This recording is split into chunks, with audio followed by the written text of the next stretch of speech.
You made a film. You pulled off the impossible of getting it into Sundance, which, but then you still didn't get too meaningful of a distribution deal. The one that you got no longer exists, largely due to the fact that Ted Hope isn't the head of Amazon anymore.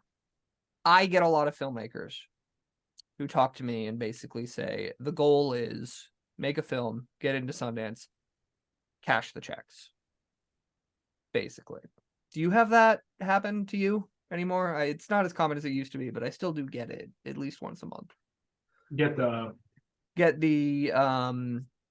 Filmmakers who come in, if you ask them what their distribution plan is, they say we'll get into Sundance and we'll just cash the checks. Yeah, it's a lot more difficult than that.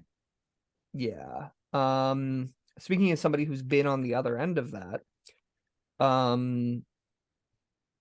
I guess what are some of the biggest, if you had to chalk everything up to one single change you made in your pre-Sundance career and post-Sundance career, what would that change be?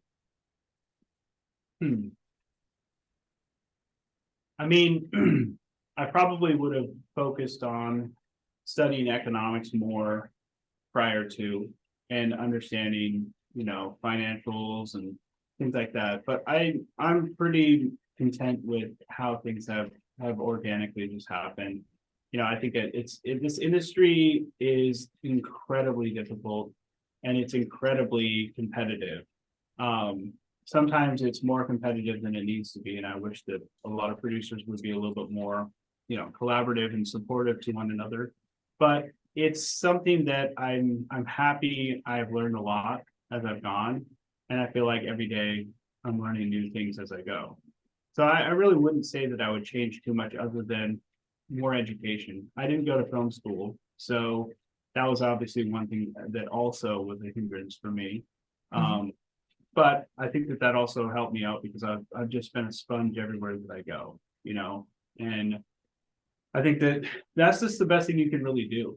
Is just try to absorb as much information and education as you can. Okay.